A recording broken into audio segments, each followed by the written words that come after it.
Okay, so this is STAAR test review part 4.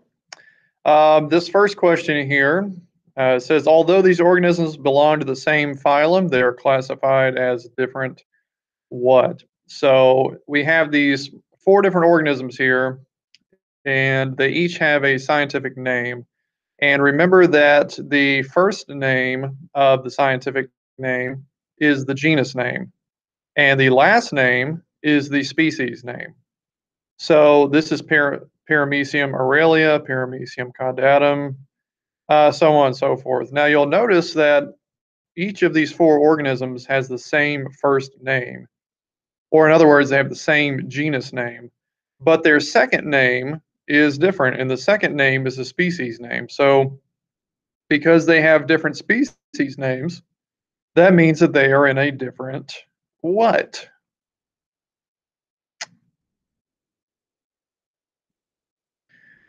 Okay, so a mutation in which types of cells would only affect the organism and not future generations.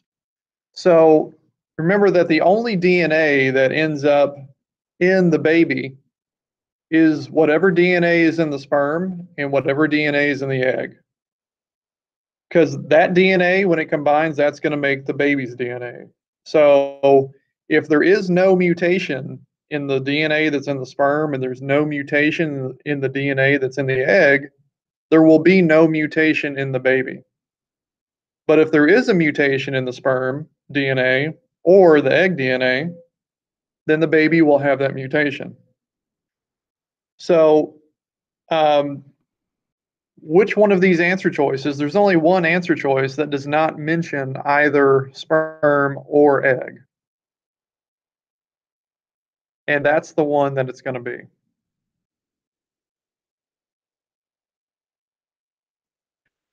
Okay. Which statement explains the most likely impact Caulerpa has had on the biodiversity in the Mediterranean Sea? Well, we don't know enough, so we got to go back and read. There's this aggressive strain of algae known as Caulerpa that was accidentally put into the Mediterranean Sea. It contained a toxin that prevented native herbivores from consuming it, or in other words, it was a plant that was not able to be eaten by the animals that lived there. Not only was it not able to be eaten, but also it drowned out and took out all the other plant life that already existed there.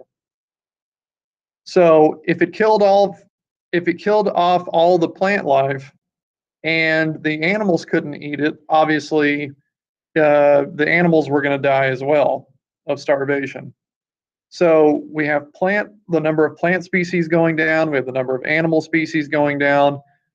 What is the impact that that has on the ecosystem?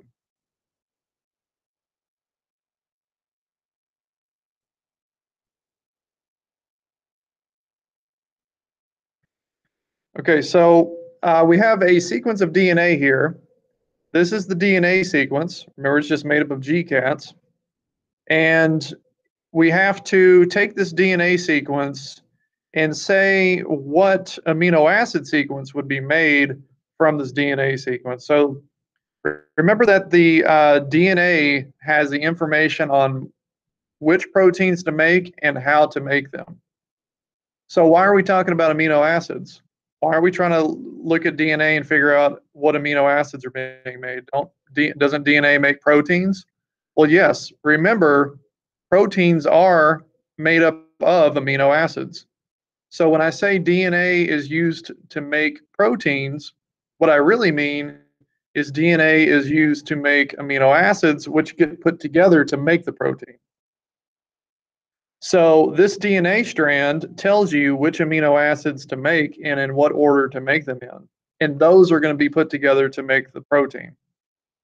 So the way that you do that is, remember, step one is to convert DNA into mRNA. And once you've done that, you break it up into groups of 3 that we call codons. And then once you have a group of 3 RNA, bases of RNA, we use that set of 3 RNA bases to look up what amino acid gets made. So let's start with the first three here, TCC. Now we have to rewrite this. This is DNA, so we first have to rewrite it as RNA. When you rewrite DNA as RNA, you don't just copy and paste, you put what goes with that letter. So what goes with the T? A always goes with the T. What goes with C? G. What goes with C? G. So these first, when we rewrite TCC and DNA into RNA, it's not going to be TCC, it's going to be AGG. So then we look up the first letter A here, and that tells us what row it's on. You look up the second letter G, that tells you what column it's in. So it's in this row and this column. So we know it's one of these four. That's where the third letter G comes in and tells you which of those four it is, and it's arginine. So we know the first amino acid is going to be arginine, and there's only one answer choice that starts with arginine. So that's all we have to do. We don't have to go any further.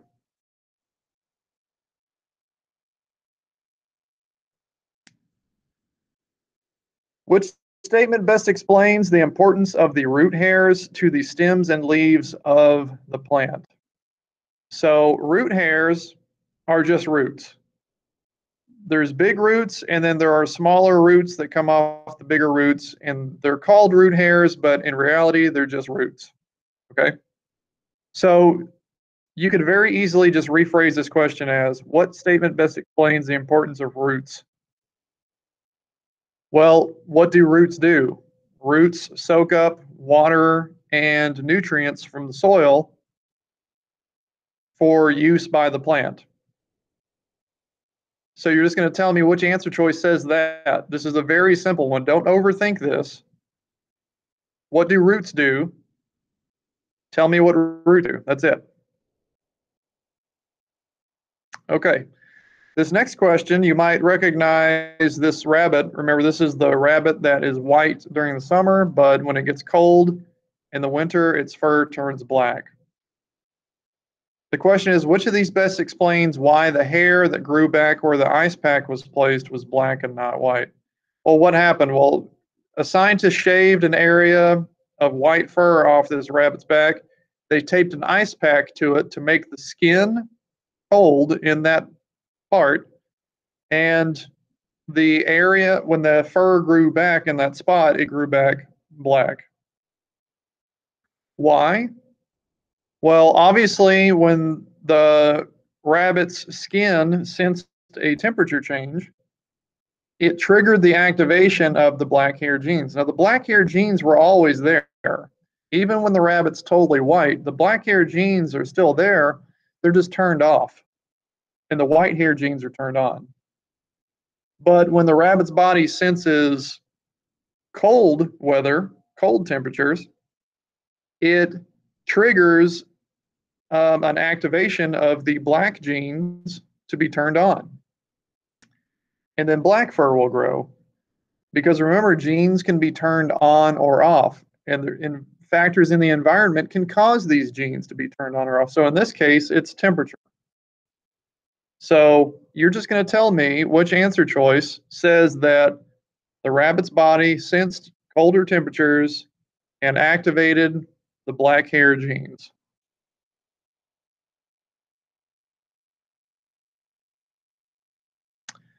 What effect does continual mowing have on the ecology of the field? Well, what's happening here? So there's a small town. There's a soccer field with native grasses. Native grasses just means grasses that naturally grow there. Soccer field is mowed once a week. What effect does that have on the ecology? What does ecology mean? That's just the ecosystem. So when we mow it, when we're constantly mowing this field, what effect does that have on the ecosystem? Is that going to increase the number of living species that live there? Are there going to be more animals and different kinds of plants living there because we mow it once a week? Are there going to be less animals that live there and plants that live there? You tell me. The answer to that one should be pretty clear. It's going to be hard for a wide variety of living things to live there if it's constantly being mowed down every week? Okay, which list correctly identifies characteristics that protists share with animals? So you might not know what a protist is. I mean, we've talked about it, but this is something that people typically forget what protists are, and that's okay because if you just use your common sense, think about it. Even if you don't know what protists are, you know that animals also have these characteristics. So whatever characteristics these protists have, they have them in common with animals. Or in other words, if you know which of these answer choices have animal characteristics, then you know the answer to the question. So just look for what animals have. Well, we can rule out ones that say photosynthetic, like F and G, right? Because we know that animals are not photosynthetic. Plants are photosynthetic, but animals like people, we are not. So we can rule those out. Then it's just a question of is it H or J? Well, what's the difference between H and J? Well, H says eukaryotic, and J says prokaryotic. Remember the difference between euc and pro. Remember, pro means no or no nucleus, and euc means nuke. We're looking for characteristics that animals have. Do animal cells have a nucleus, or do they not have a nucleus? If they have a nucleus, it's eukaryotic. If they don't, it's pro. Pro means no. So I'll let you tell me which one that is. Okay, the activities in the cell cycle occur during specific phases. In which phase of the cell cycle is DNA replicated? Remember, the cell cycle is just the life cycle of the cell. This is what it looks like. It starts with G1, which means gap 1, and then it goes to S, G2, and then PMATC. G1SG2 PMATC. G1SG2 PMATC. So this whole PMAT part is mitosis, PMAT, and then cytokinesis. So we can just say G1SG2, mitosis, cytokinesis, but just know that PMAT are smaller stages within the larger mitosis stage. But the question is, in which one of these phases, G1, SG2, mitosis, cytokinesis, does DNA get replicated or doubled? Well, remember that before the cell can divide, it has to double the amount of DNA inside of it so that when it splits in half, each half has one full set of DNA. Now, it tells you right here that the stage of the cell's life cycle where that happens is in the S phase.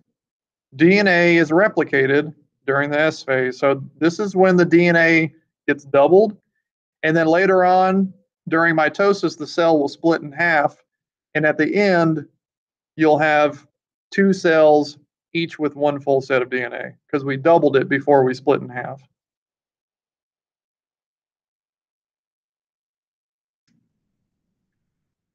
When constructing an energy pyramid of the swamp ecosystem, which of these would be placed at the top of the pyramid? So remember the energy pyramid. This doesn't show the pyramid shape, but it does show you the different levels. You just need to remember that the levels at the bottom, the producer level, is the largest energy level. There's the most amount of energy and the most amount of living organisms in the bottom level, and the amount of energy and living organisms goes down as you go up in level, making a pyramid shape. So the things that are at the top of the energy pyramid are going to be the things that don't have anything to eat it. They only eat, because remember, everything eats the stuff that's in the levels below it. The rabbit eats the grass, the snakes eat the rabbits, the hawk eats the snakes and the rabbits. So what is the thing that's at the top of this energy pyramid that they're giving us here? Which of these four answer choices would be the thing that only eats everything below it but there's nothing above it to eat it.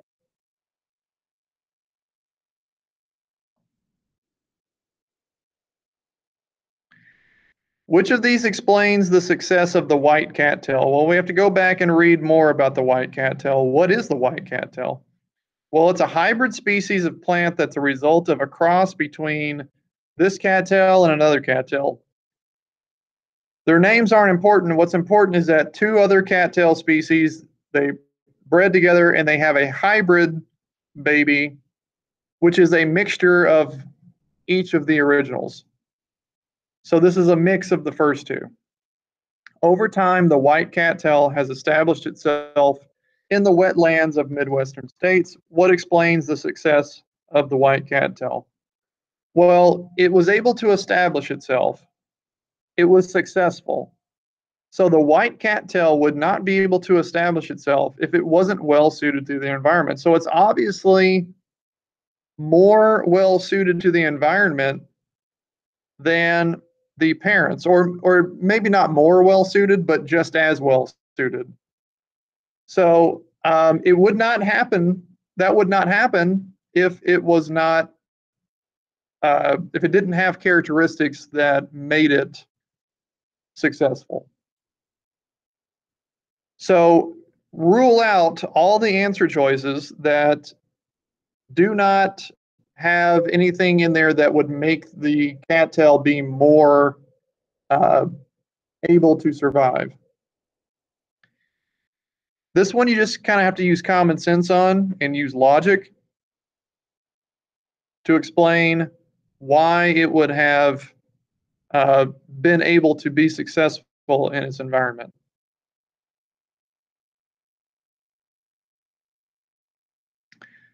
Okay, how will the kidneys respond to help the individual's body maintain homeostasis? Well, let's go back and read. An individual who participates in a long distance run on a hot day will produce large quantities of sweat. Or in other words, they're running a lot, it's hot outside, they're sweating a lot, they're losing a lot of water through sweat. As a result of the excessive sweating, the amount of urine produced by the kidneys will change. How will it change? So, in other words, we're losing a lot of water through sweat. Urine is a lot of water. Urine is mainly water. So, if we've already sweat out all the water that we have in our body, are we going to have more urine or are we going to have less urine? If your body has less water inside of it, it's going to want to hold on to whatever water it does have.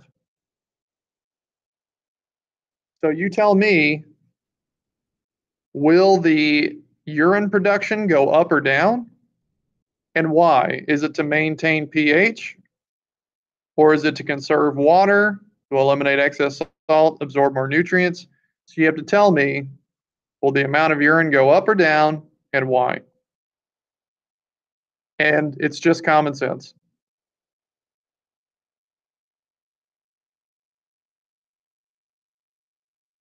The gray squirrel, eastern fox squirrel, and red squirrel are all different species of squirrels. Why is having a scientific name for each species of an organism important?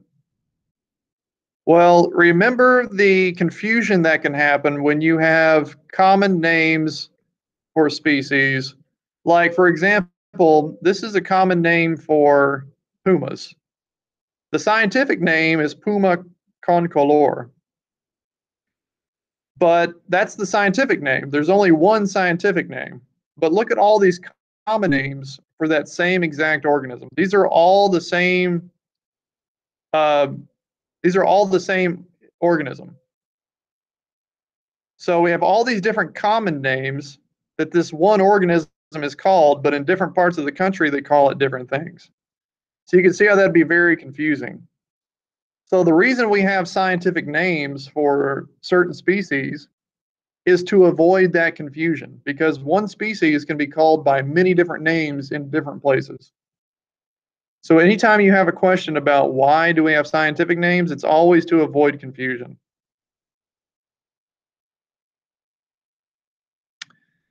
Okay, which sample was most likely DNA? We have 4 different samples here, 1, 2, 3, 4. These are the elements that make up the samples. Which one was most likely DNA? Well, you have to know what DNA is made up of. Well, how do you know? Just remember chopping. DNA, any molecule that makes up a living thing is going to be made up of chopping. If it's a living thing, it's made up of chopping. CHOPN. C for carbon, H for hydrogen, O for oxygen, P for phosphorus, N for nitrogen. So anytime they ask you what elements make up a living thing, just remember chopping. So tell me, which of these 4 samples are the elements in those samples from chopping?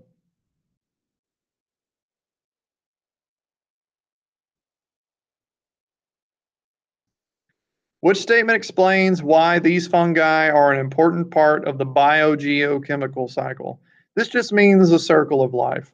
Bio is life, geo means earth, chemical. So the cycle of living stuff in the earth, how living stuff goes into the earth, the soil, and how that soil grows new living stuff like plants, and the nutrients in those plants get returned back to the soil, right?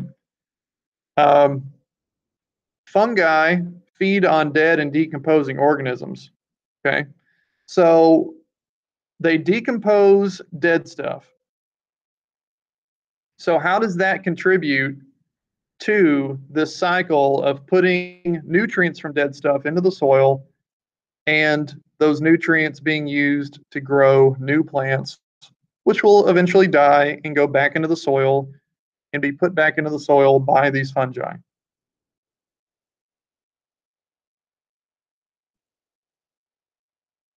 Oops, didn't mean to click it. Okay. Which 2 biomolecules must the supplement contain to provide these benefits? What benefits are they talking about? Let's go back and read. An advertisement for a health supplement for dogs claims to build lean muscle and strengthen tendons and ligaments, as well as provide energy. What 2 biomolecules must this supplement have? Well, what is the supplement doing for the dog? It's building lean muscle and it's providing energy. So muscle and energy. What biomolecules make muscle? What biomolecules provide energy? Remember the 4 biomolecules: carbs, lipids, proteins, nucleic acids. Those are the 4 biomolecules. And again, they're all made up of chopping, but that doesn't matter here. I'm just saying every living thing is made up of those 4 biomolecules, and those 4 biomolecules are all made up of the 5 elements of chopping. Okay, so of those 4 biomolecules that make up every living thing, which 2 build muscle and provide energy? Well, here's a hint: muscles are primarily made up of proteins. That's why people who want big muscles, it might be common for them to take like a protein supplement because they want to have more protein available to build more muscle. So if proteins make muscles, well, let's narrow down. How many answer choices can we narrow down that contain proteins as an answer choice? Do that and then go from there. And this one should be easy.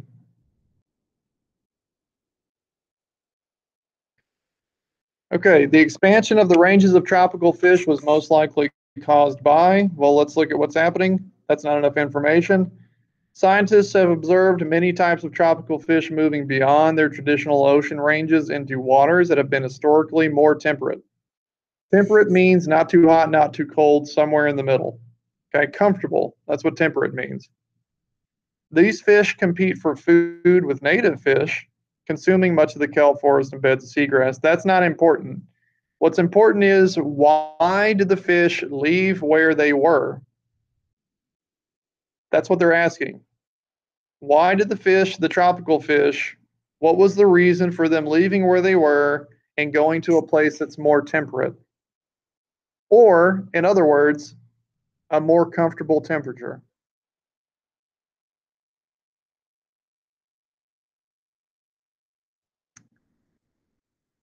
Okay, which result is most likely to occur to the beetle population due to predation over time?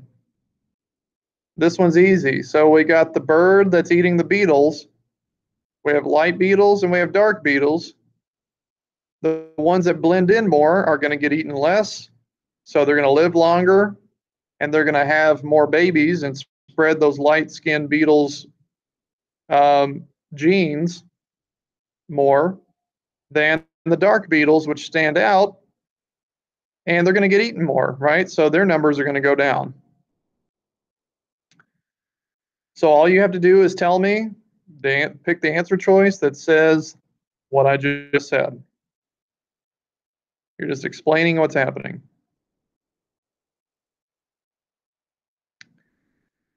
Okay, what is the probability of cloven hooves in the offspring of parents that are heterozygous for the trait? What trait are we talking about? Well, in cattle, the allele for cloven hooves, big H, is dominant, which is this right here. This is the dominant trait. We're going to call this big H, over the allele for mule foot hooves, which is little h. These are mule foot hooves. These are recessive, little h. These hooves are dominant over these hooves. What is the probability of having these cloven hooves, which are dominant, in the offspring of parents that are both heterozygous? Well, if we go to this Punnett square and we do a Punnett square for these two parents, parent one is big H little h, parent two is also big H little h. That's what heterozygous means. Heterozygous means a mix, one big, one little. Homodominant would be big H, because both are dominant. Homorecessive would be little h, both recessive. But hetero means there's a mix. One's big, one's little. So remember how we do a Punnett square? We put one H here and one H here from this parent. So big, little. And then parent two, we put one of their letters in here and the other letter down here. Now, once we've set up the parent squares, we can do these four squares here, which are the offspring squares. So this is going to tell us the potential outcomes of the offspring if we cross this parent's two genes with this parent's two genes. Because remember, they each give one of their two genes to the kid. So if parent one gives a big H and parent two gives a big H, then the offspring is going to be big H, big H. If parent one gives a little h and parent two gives a big H, it's going to be big H, little h, big H, little h, or little h, little h. Now the question is, now that we know what the possible outcomes are for the offspring, what is the percent chance that the offspring will have the dominant cloven hooves trait? Well, remember, you only need one dominant gene to have the dominant trait, because only one of these is going to get expressed. And if the dominant is present, it's always going to be the dominant. So this one would have the dominant trait, cloven hooves. So would this one, and so would this one. The only one that wouldn't is this. So there's a 1, 2, 3 out of 4 total possibilities. 3 of them have the dominant trait. So there's a 3 out of 4 chance that they'll have the dominant trait. 3 out of 4 is 75%.